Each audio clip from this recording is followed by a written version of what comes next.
আসসালামু আলাইকুম ওয়া রাহমাতুল্লাহি ওয়া বারাকাতুহু। বর্তমান শিক্ষা ব্যবস্থার অসারতা বনাম রাসূল সাল্লাল্লাহু আলাইহি ওয়াসাল্লাম প্রবর্তিত শিক্ষা ব্যবস্থার কার্যকারিতা শীর্ষক এই সেমিনারে সংক্ষিপ্তভাবে আমি এটা পেশ করব। পুরোপুরি পেশ করতে গেলে অনেক সময় লাগবে। আলোচকদের আলোচনার সুবিধার্থে আমি সংক্ষেপ করব। শিক্ষা জাতির মেরুদণ্ড। শিক্ষা ব্যবস্থার উপর জাতির অস্তিত্ব নির্ভর করে। যে জাতির শিক্ষা যত উন্নত, সে জাতি তত উন্নত। উন্নত বিশ্বে শিক্ষাকে সর্বোচ্চ অগ্রাধিকার দেওয়া হয়। অনেক কাটাছেঁড়া ও পরিবর্তনের পর বর্তমান শিক্ষা ব্যবস্থায় গলদ রয়ে গেছে। পাশাপাশি মহানবী সাল্লাল্লাহু আলাইহি ওয়াসাল্লাম প্রবর্তিত শিক্ষা ব্যবস্থা সর্বাঙ্গীন কল্যাণকর প্রমাণিত হয়েছে। সিরাতুন নবী সাল্লাল্লাহু আলাইহি ওয়াসাল্লাম এই উদযাপন উপলক্ষে শিক্ষা ব্যবস্থা রাসূল সাল্লাল্লাহু আলাইহি ওয়াসাল্লাম প্রবর্তিত শিক্ষা ব্যবস্থার একটি তুলনামূলক পর্যালোচনা সময়ের দাবি পূরণে সক্ষম হবে বলে আমি বিশ্বাস করি। মুসলিম জাতি হিসেবে রাসূল সাল্লাল্লাহু আলাইহি ওয়াসাল্লাম প্রবর্তিত শিক্ষা ব্যবস্থা আমাদেরকে উন্নতির চরম শিখরে নিয়ে যাবে ইনশাআল্লাহ। নিম্নের শিরোনামের আলোকে তুলনামূলক একটি চিত্র তুলে ধরছি। আমরা আলাদাভাবে এই প্রবন্ধে অসারতাগুলো আলাদা করি নাই, আবার রাসূল সাল্লাল্লাহু আলাইহি ওয়াসাল্লামের শিক্ষার কার্যকারিতাকে আলাদা করা হয় নাই, একসাথে আলোচনা করা হয়েছে। পয়েন্ট মানব রচিত বনাম আল্লাহ প্রদত্ত যে শিক্ষা ব্যবস্থার কথা এখানে বলা হয়েছে, প্রচলিত শিক্ষা ব্যবস্থাকে আমরা মানব রচিত শিক্ষা ব্যবস্থা বলছি। বর্তমান শিক্ষা ব্যবস্থার অন্যতম সমস্যা হলো এটি মানুষের তৈরি। আমরা জানি যে মানুষের তৈরি কোনো কিছু দিয়ে মানবতার সর্বাঙ্গীন কল্যাণ সম্ভব নয়, কারণ মানুষের জ্ঞান সীমিত। মানুষ অতীত ভালোভাবে মনে রাখতে পারে না, বর্তমান সম্পর্ক তার জ্ঞান সীমিত, আর ভবিষ্যৎ সম্পর্কে জানার তো প্রশ্নই আসে না। অন্যদিকে আল্লাহ তাআলা অতীত, বর্তমান এবং ভবিষ্যৎ সম্পর্কে সম্যক অবগত। রাসূলুল্লাহ সাল্লাল্লাহু আলাইহি ওয়াসাল্লাম প্রবর্তিত শিক্ষা ব্যবস্থা আল্লাহ প্রদত্ত, তাই এতে সকল সমস্যার সুন্দর সমাধান রয়েছে। অন্যভাবে বলা যায়, রাসূল সাল্লাল্লাহু আলাইহি ওয়াসাল্লাম প্রবর্তিত শিক্ষা ব্যবস্থা ওহীভিত্তিক। কোরআনের প্রথম শব্দই পড়ো। ইসলামী শিক্ষা ব্যবস্থার গোড়াপত্তন হয়েছে এখান থেকেই। অস্থায়ী বনাম টেকসই শিক্ষা ব্যবস্থা। বর্তমান শিক্ষা ব্যবস্থার অসারতার অন্যতম কারণ হলো এটি টেকসই নয়, প্রায় এটিকে পরিবর্তন করতে হয়। মাঝে মধ্যে প্রচলিত শিক্ষা ব্যবস্থার মধ্যে অপরিণামদর্শিতা পরিলক্ষিত হয়। অপরদিকে রাসূল সাল্লাল্লাহু আলাইহি ওয়াসাল্লামের প্রবর্তিত শিক্ষা ব্যবস্থা স্থায়ী এবং টেকসই। এর মৌলিক স্থানগুলোতে কখনো হাত দিতে হয় না। কোরআন এর শুরুতেই বলে দেওয়া হয়েছে, জালিকাল কিতাবুল লা রাইবা ফীহ, এর ভিতরে সন্দেহের কোনো অবকাশ নেই। রাসূল মানুষের যে শিক্ষা ব্যবস্থা, এটা কল্পনা প্রসূত, এটা বাস্তবতা থেকে দূরে। আর মহান রব্বুল আলামিন যে শিক্ষা ব্যবস্থা তার বান্দাকে দিয়েছেন, রাসূল সাল্লাল্লাহু আলাইহি ওয়াসাল্লামকে দিয়েছেন, সেটা 1500 বছর আগে, কিন্তু এটা পরিমার্জনের কোনো দরকার কিয়ামত পর্যন্ত হবে না। আদর্শ নাগরিক তৈরিতে ব্যর্থ। বর্তমান শিক্ষা ব্যবস্থার অসুবিধার প্রধান কারণ হচ্ছে একটি, যে আদর্শ নাগরিক তৈরি করতে তারা পারছে না। প্রতিটা পদে পদে সেখানে হোঁচট খাচ্ছে। সাম্প্রতিক বেশ কিছু ঘটনা আমাদের চোখে আঙ্গুল দিয়ে দেখিয়েছে। বর্তমান সময়ে আমাদের সমাজের প্রতিটি ক্ষেত্রে অযোগ্য অপদার্থ লোকের ছড়াছড়ি বর্তমান শিক্ষা ব্যবস্থার উপহার হয়েছে। আজকের আজিজ সাহেব, বেনজির সাহেব, মধুর সাহেব, আবেদ আলী থেকে শুরু করে নিয়ে পুকুর চুরি, ব্যাংক চুরি, লুটতরাজ ইত্যাদি দুষ্ট লোকে আমাদের গোয়াল করে গেছে। পাশাপাশি রাসূল সাল্লাল্লাহু আলাইহি ওয়াসাল্লাম প্রবর্তিত শিক্ষা ব্যবস্থার সবচেয়ে বড় সফলতা হলো, এই শিক্ষা ব্যবস্থার মাধ্যমে যারা উত্তীর্ণ হয়েছে তারা প্রত্যেকে শেষ সময়ের জন্য আজ অবধি পৃথিবীর সেরা ব্যক্তি এবং নাগরিক। আবু বকর রাদিয়াল্লাহু তাআলা আনহু, ওমর রাদিয়াল্লাহু তাআলা আনহু, ওসমান রাদিয়াল্লাহু তাআলা আনহু, আলী রাদিয়াল্লাহু তাআলা আনহু, খালিদ বিন ওয়ালিদ রাদিয়াল্লাহু তাআলা আনহু থেকে শুরু করে নিয়ে আব্দুল্লাহ ইবনে আব্বাস, আবু হুরায়রা, আব্দুল্লাহ ইবনে মাসউদ রাদিয়াল্লাহু তাআলা আনহুর মতো জ্ঞানী ব্যক্তিদের তৈরি করতে সক্ষম হয়েছে। কাজেই পৃথিবীর সেরা মানুষ শুধু রাসূল সাল্লাল্লাহু আলাইহি ওয়াসাল্লামের আদর্শ থেকেই তৈরি করা সম্ভব। এই শিক্ষা ব্যবস্থা অসামঞ্জস্যপূর্ণ। বর্তমান শিক্ষা ব্যবস্থা এটি অসামঞ্জস্যপূর্ণ এবং সমন্বিত নয়। এটি খাপছাড়া ধরনের শিক্ষা ব্যবস্থা। একদিক পূরণ হলেও অন্যদিক অসম্পূর্ণ থেকে যায়। অসমন্বিত শিক্ষা ব্যবস্থা মানুষের মুক্তির পথ দেখাতে পারে না। অপরদিকে রাসূল সাল্লাল্লাহু আলাইহি ওয়াসাল্লাম প্রবর্তিত শিক্ষা ব্যবস্থা সমন্বিত এবং সামঞ্জস্যপূর্ণ। এর একটি অন্যদিকে সকলের সাথে খাপ খায়। এই শিক্ষা ব্যবস্থায় আত্মিক ও বৈষয়িক ব্যাপারে অপূর্ব মিল রয়েছে। এ ব্যাপারে আল্লাহ তাআলা আমাদেরকে শিখিয়ে দিয়েছেন, রব্বানা আতিনা ফিদ দুনিয়া হাসানা ওয়া ফিল আখিরাতি হাসানা। যে শিক্ষা ব্যবস্থা দুনিয়া এবং আখিরাতের কল্যাণ সাধন করে, সেটাই তো আমাদের শিক্ষা ব্যবস্থা। বর্তমান শিক্ষা ব্যবস্থা সনদ নির্ভর, এটি বর্তমান শিক্ষা ব্যবস্থা সার্টিফিকেট নির্ভর। এর মধ্যে সারবত্তা বলতে কিছু নেই। জ্ঞানে গুণে চরিত্রে অনেককে দেখে হতাশ হতে হয়। চারিদিকে তাকালে মনে হয় শিক্ষিত লোকেরা জীবনে একটি সনদি অর্জন করেছে, আর কিছু অর্জন করতে পারেনি। এখন জিপিএ 5 পাওয়ার তো হিড়িকি পড়ে গেছে। অন্যদিকে রাসূল সাল্লাল্লাহু আলাইহি ওয়াসাল্লাম প্রবর্তিত শিক্ষা ব্যবস্থা ছিল আদর্শ নির্ভর। এই শিক্ষা শিক্ষিত ব্যক্তিরা কেউ সনদ অর্জন করেন নাই, কিন্তু আদর্শ মানুষের গল্প বললে ঘুরে ফিরেই আমাদেরকে সেই সাহাবায়ে কেরামের যুগে ফিরে যেতে হয়, যে সম্পর্কে রাসূল সাল্লাল্লাহু আলাইহি ওয়াসাল্লাম বলেছেন, খায়রুল কুরুনি কারনি সুম্মাল্লাযিনা ইয়ালুনাহুম সুম্মাল্লাযিনা ইয়ালুনাহুম। অর্থাৎ সাহাবায়ে কেরাম তাবিঈনরাই হচ্ছেন সবচেয়ে শ্রেষ্ঠ যুগের মানুষ এবং শ্রেষ্ঠ মানুষ। এরপরে আমরা যে কথাটি বলতে চাই, এই শিক্ষা ব্যবস্থা হচ্ছে সর্বব্যাপী। এই শিক্ষা ব্যবস্থার বর্তমান শিক্ষা ব্যবস্থা রয়েছে অবক্ষয়। প্রতিদিনকার পত্রিকার হেডলাইন দেখলে বোঝা যায় আমাদের শিক্ষা ব্যবস্থা আমাদেরকে কি দিচ্ছে। পত্রিকার দিকে তাকালে আমরা দেখি শিক্ষিত ডিগ্রিধারী ব্যক্তিরা আকণ্ঠ অমানবিক কর্মকাণ্ডের মধ্যে নিমজ্জিত। এমন কোন অপরাধ নেই যা ডিগ্রিধারীদের দ্বারা সংগঠিত হচ্ছে না। চুরি, ডাকাতি, হিংসা, বিদ্বেষ, দুর্নীতি, পরনিন্দা, জুলুম, ধর্ষণ, অবৈধ দখল, সন্ত্রাস, নৈরাজ্য করতে তারা কুণ্ঠাবোধ করছে না। এই দুনিয়ায় যত জল এবং স্থলে নৈরাজ্যের জন্য তাদের সেই দুই হাতের কামায় আমাদের পরে সেই আল্লাহ তাআলার শাস্তি চলে আসছে। পাশাপাশি পার্থিব আসক্তি বনাম দুনিয়ামুখিতা, এটির ব্যাপারে ইতিমধ্যে আমরা বলেছি। এই শিক্ষা ব্যবস্থার মাধ্যমে একদল নির্লজ্জ জাতি তৈরি হচ্ছে, যারা বিহায়াপনা, উলঙ্গপনা এবং সমকামিতার মতন দিকে মানুষকে আকর্ষণ করার জন্য নিয়ে যাচ্ছে। অপরদিকে আল্লাহ রাসূল সাল্লাল্লাহু আলাইহি ওয়াসাল্লাম বলেছেন যে আল হায়াউ শুবাতুম মিনাল ঈমান, হায়াটা হচ্ছে ঈমানের অংশ, কিন্তু এই হায়া থেকে মানবতাকে বের করে নিয়ে আসে মূলত তাদেরকে ঈমানহীন করার ষড়যন্ত্র চলছে। দুর্নীতি বনাম সুনীতি, বর্তমান শিক্ষা ব্যবস্থার সবচেয়ে বড় প্রমাণ হচ্ছে সর্বব্যাপী দুর্নীতি। জুলাই মাস থেকে শুরু করে নিয়ে এই আগস্ট বিপ্লবের আগ পর্যন্ত এবং তারপরেও আমরা যেটা দেখছি যে চারিদিকে যেখানে হাত দেওয়া হচ্ছে শুধু দুর্নীতি, দুর্নীতি এবং দুর্নীতি। ব্যাংক থেকে শুরু করে নিয়ে শিক্ষা ব্যবস্থা থেকে শুরু করে নিয়ে যেখানেই যাবেন সেখানেই দুর্নীতি। হাজার হাজার কোটি টাকা, শত শত কোটি টাকা এক একজনের বাড়ির ভিতরে, বস্তার ভিতরে খুঁজে পাওয়া যাচ্ছে। এটা থেকে বোঝা যায় যে এই শিক্ষা ব্যবস্থা ভালো মানুষ তৈরি করতে পারে না। অপরদিকে রাসূল সাল্লাল্লাহু আলাইহি ওয়াসাল্লামের শিক্ষা ব্যবস্থায় দুর্নীতির কোনো স্থান নেই। ইসলামী শিক্ষা ব্যবস্থা দুর্নীতি উচ্ছেদের জন্য এই পৃথিবীতে এসেছে। কাজেই আল্লাহ রাসূল সাল্লাল্লাহু আলাইহি ওয়াসাল্লাম বলেছেন যে অন্যায় করবে, প্রতারণা করবে, সে আমার দলভুক্ত নয়। এই শিক্ষা ব্যবস্থা হচ্ছে গন্তব্যহীন। এই শিক্ষা ব্যবস্থার কোনো মিশন এবং ভিশন নেই। এটি শুধু উদারপূর্তির জন্য এই শিক্ষা ব্যবস্থা এসেছে। অথচ রাসূল সাল্লাল্লাহু আলাইহি ওয়াসাল্লাম মানুষকে জাহান্নাম থেকে মুক্ত করে একদল সুন্দর চরিত্রের মানুষ তৈরি করার জন্য, একদল জান্নাতি মানুষ তৈরি করার জন্যই একটা শিক্ষা ব্যবস্থা তৈরি করেছেন। অস্থিরতা বনাম প্রশান্তি, এই দুনিয়াবী শিক্ষা ব্যবস্থার মাধ্যম দিয়ে আজকে প্রতিটি মানুষ, প্রতিটি পরিবার আজকে অস্থিরতার ভিতরে আছে। কারণ একজন মানুষ বৃদ্ধ হওয়ার পরে টেনশনে পড়ে যায়, আমার সন্তান, আমার ছেলে মেয়েরা আমাকে দেখবে কিনা, বরং ওল্ড হোমে রেখে আসে।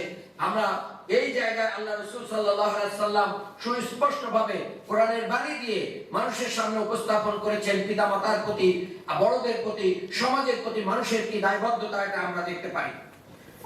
এই শিক্ষা ব্যবস্থার মাধ্যম দিয়ে ব্রিটিশদের তৈরি করা শিক্ষা ব্যবস্থা, যে শিক্ষামন্ত্রী ছিলেন লর্ড ম্যাকেলে, উপমহাদেশের শিক্ষা ব্যবস্থা প্রবর্তনের সময় বলেছিলেন এই শিক্ষা ব্যবস্থা একদল কেরানি তৈরি করবে যারা দেশীয় লোকদের এবং ইংরেজদের মধ্যে মধ্যস্থতা করবে।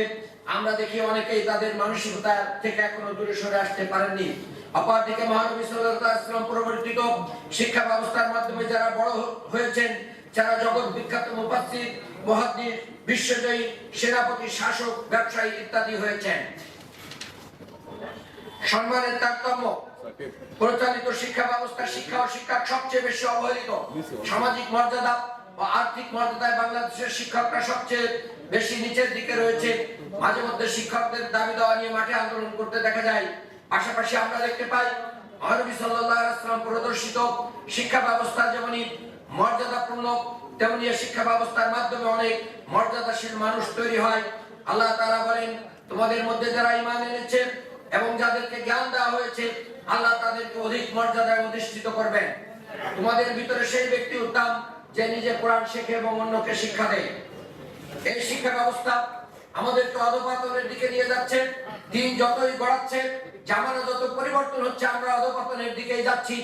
সেই অধঃপতন থেকে বাঁচার জন্য জীবন দিয়ে একদল ছাত্র এবং জনতা আমাদেরকে একটা পরিবর্তনের জন্য যে সুযোগ করে দিয়েছেন, সেই সুযোগের আলোকে আমাদেরকে আগামী দিনে যে নতুন শিক্ষা ব্যবস্থা প্রণয়ন করার কথা বলা হচ্ছে, সেই শিক্ষা ব্যবস্থা যেন রাসূল সাল্লাল্লাহু আলাইহি ওয়াসাল্লাম প্রবর্তিত শিক্ষা ব্যবস্থা হয়, তা না হলে আবার সেই আগের দিকে আমাদেরকে ফিরে যেতে হবে। সম্মানিত উপস্থিতি, কুপ্রবৃত্তি এবং সুপ্রবৃত্তি জাগ্রত করার শিক্ষা দেয়। প্রচলিত শিক্ষা ব্যবস্থা মানুষের মধ্যে বাজে অভ্যাসগুলোকে জাগিয়ে তোলে, অথচ শিক্ষার কাজ হলো কুপ্রবৃত্তির অপনোদন, সুপ্রবৃত্তির স্ফুরণ। রাসূল সাল্লাল্লাহু আলাইহি ওয়াসাল্লাম প্রবর্তিত শিক্ষা ব্যবস্থার মাধ্যমে সকল সুপ্রবৃত্তি জাগ্রত হয়, কুপ্রবৃত্তি অবদমিত হয়। রাসূলের কথাকেই সক্রেটিস নিজের ভাষায় বলেছেন, শিক্ষা হলো মিথ্যার অপনোদন, সত্যের আবিষ্কার। এই শিক্ষা ব্যবস্থা মানুষের পুরো জীবনটাকে অস্থিতিশীল করে তুলছে। সিলেবাস এবং কারিকুলামের ভিতরে যা শেখানো হচ্ছে, এটা একটা জড় পদার্থের মতন মানুষ তৈরি করা হচ্ছে। বিশেষ করে যখন বলা হয় করে না কো ফোসফাস, মানে না কো ঢোলডাস, সেই সব জানতো, এরকম একদল মানুষ তৈরি করছে। অথচ আল্লাহ রাব্বুল আলামিন বলছেন, তোমাদেরকে উত্তম জাতি হিসেবে তৈরি করা হয়েছে, সৃষ্টি করা হয়েছে, তোমরা সৎ কাজের আদেশ দিবে, অসৎ কাজের নিষেধ করবে। আর আমাদের শিক্ষা ব্যবস্থা বলছে করে না কো ফোসফাস, মানে না কো ঢোলডাস, অর্থাৎ শিক্ষিত লোকরা এই সমাজে অন্যায়ের প্রতিবাদ করবে না। এটা কোনো শিক্ষা ব্যবস্থা হতে পারে না। শিক্ষার লক্ষ্য, উদ্দেশ্য, পরিধি, অর্জিত এবং অনর্জিত। যুগে যুগে দার্শনিক ও শিক্ষা বিজ্ঞানীরা শিক্ষার সংজ্ঞা, লক্ষ্য, উদ্দেশ্য, পরিধির ব্যাপারে যেসব ধারণা দিয়েছেন, আমাদের শিক্ষা ব্যবস্থা সেসব থেকে বহু দূরে অবস্থান করছে। শিক্ষা নিয়ে কিছু মনীষীর উক্তি উল্লেখ করলে বিষয়টি আমাদের কাছে পরিষ্কার হবে। জন মিল্টন বলেছেন, education is the harmonious development of body, mind and soul. অর্থাৎ শিক্ষা হলো মানুষের দেহ, মন এবং আত্মার উন্নয়ন। কিন্তু আমাদের যে প্রচলিত শিক্ষা ব্যবস্থা, এটা শুধু আমাদের দেহ এবং প্রবৃত্তির উন্নয়ন হয়, কিন্তু আমাদের আত্মার উন্নয়নের কোনো কর্মসূচি এই শিক্ষা ব্যবস্থায় নেই। কাজে রাসূল সাল্লাল্লাহু আলাইহি ওয়াসাল্লাম মানুষের আত্মার উন্নতির জন্য শিক্ষা ব্যবস্থা দিয়েছেন, বডির উন্নতির জন্য শিক্ষা ব্যবস্থা দিয়েছেন, প্রবৃত্তির উন্নয়নের শিক্ষা ব্যবস্থা দিয়েছেন। সেই শিক্ষায় আমাদেরকে ফিরতে হবে। ফরজ বনাম ফরজ নাই, সাধারণ শিক্ষা ব্যবস্থায় শিক্ষা অর্জন করা ফরজ, এ ধরনের আবশ্যকীয় বিষয় নেই। কিন্তু ইসলামী শিক্ষা ব্যবস্থায় প্রতিটি নর এবং নারীর উপরে শিক্ষা যে ফরজ, সেটিকে তুলে ধরা হয়েছে। এবং প্রত্যেকটা মানুষকে হাল ইয়াস্তাবিল্লাযিনা ইয়ালামুনা ওয়াল্লাযিনা লা ইয়ালামুন, যারা জানে এবং যারা জানে না তারা সমান হতে পারে না। এটার মাধ্যম দিয়ে আল্লাহ তাআলা জ্ঞানীদেরকে, এবং বলা হচ্ছে যে আলেমরা একমাত্র আল্লাহকে সবচেয়ে বেশি ভয় করে। কাজেই ইলমের অর্জন করা এটা রাসূল সাল্লাল্লাহু আলাইহি ওয়াসাল্লামের নির্দেশ। যার কারণে আপনারা জানেন যে বদর যুদ্ধের যারা বন্দী হয়েছিল, সেই বন্দীদের ব্যাপারে আল্লাহ রাসূল সাল্লাল্লাহু আলাইহি ওয়াসাল্লাম যে মুক্ত করার জন্য যে দুইটা শর্ত দিয়েছিলেন, তার ভিতরে একটি শর্ত ছিল যে শিক্ষার বিনিময়ে তাদেরকে মুক্ত করা হবে। তাহলে শিক্ষার মান কত! একজন বিধর্মীর কাছ থেকেও শিক্ষা অর্জনের জন্য ইসলাম কুণ্ঠাবোধ করে না। কাজে শিক্ষার গুরুত্ব রাসূল সাল্লাল্লাহু আলাইহি ওয়াসাল্লাম দিয়ে গিয়েছেন। এরপরে আমি যেটা ইতিমধ্যেই আলোচনায় এসেছে, আমি এই পয়েন্টটা আলোচনা করতে চাই না। এটা বাংলাদেশের মানুষ এখন বোঝে, কোটা না, মেধা। আল্লাহ রাসূল সাল্লাল্লাহু আলাইহি ওয়াসাল্লাম মেধার ভিত্তিতে মানুষকে মূল্যায়ন করেছেন।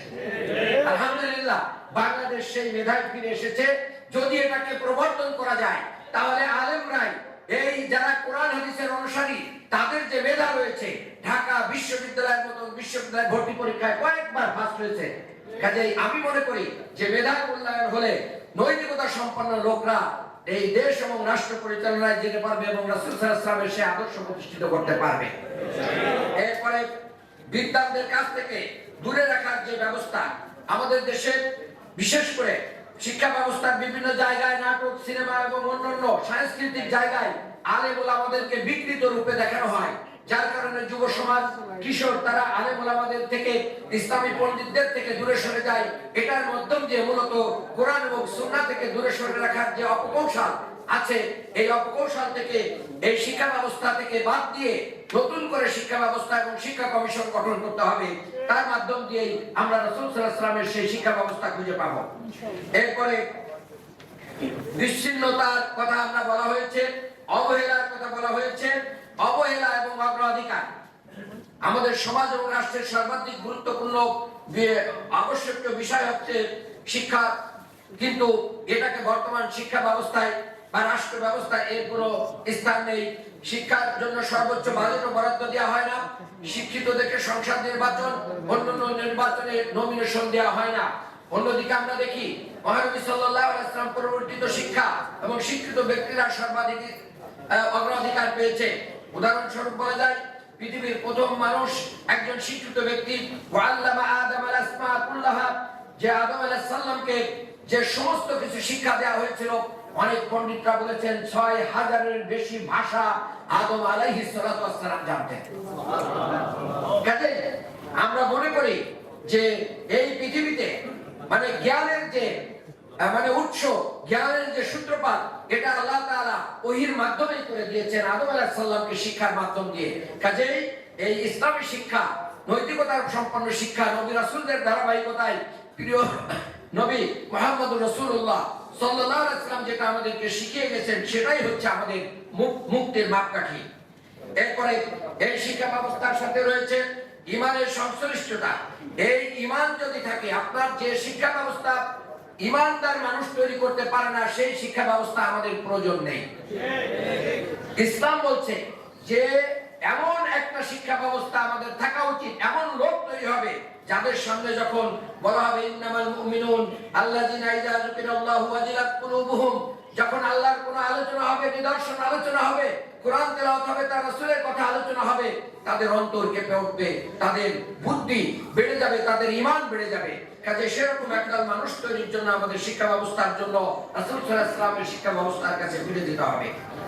এই শিক্ষা ব্যবস্থার বহু কুফল রয়েছে, আমরা তা নিয়ে অনেক আলোচনা করেছি। মুখস্থ পদ্ধতি ইসলাম পছন্দ করে না, এবং আল্লাহ রাসূল সাল্লাল্লাহু আলাইহি ওয়াসাল্লামকেও আল্লাহ তাআলা বলেন যে ওয়ালা তুহাররিক লিসানাকা লিতাজালা বিহি, যে আপনি বারবার এগুলো মুখস্থ করার চেষ্টা করেন না, এটা আল্লাহ আপনার অন্তরে ঢেলে দেবে। অথচ আমাদের দেশের শিক্ষা ব্যবস্থায় কিন্তু মুখস্থ পদ্ধতি, ঢেলে দেয়া, বমি করা পদ্ধতিও কিন্তু রয়েছে। আর বর্তমান যে রান্না বান্নার যে শিক্ষা পদ্ধতি রয়েছে এবং আলু ভর্তা, ডিম ভাজার যে শিক্ষা পদ্ধতি রয়েছে, এই শিক্ষা ব্যবস্থা আল্লাহ রাসূল সাল্লাল্লাহু আলাইহি ওয়াসাল্লাম কখনো দেন নাই। বরঞ্চ আল্লাহ রাসূল সাল্লাল্লাহু আলাইহি ওয়াসাল্লামের কাছে এসে যখন ওই ব্যক্তি বলল যে আমার বাচ্চা মিষ্টি খায়, তিনি নিজে আমল করে পরে ওই বাচ্চাকে উপদেশ দিয়েছিলেন। কাজে সেরকম আমলদার শিক্ষক তৈরির কর্মসূচি নিয়েই রাসূল সাল্লাল্লাহু আলাইহি ওয়াসাল্লামের পরবর্তীত শিক্ষা ব্যবস্থার দিকে এগোতে হবে। এরপরে যোগ্য অযোগ্যর কথা বলেছি, শিক্ষিত অশিক্ষিতর কথা বলেছি। মূল্যায়ন পদ্ধতি, মূল্যায়ন পদ্ধতিটা কেমন হবে? শুধু একটা আয়াত আমি আপনাদেরকে বলবো, সেটা হচ্ছে ইন্না আকরামাকুম ইনদাল্লাহি আতকাকুম। আমরা তো বলি কত নাম্বার পেল।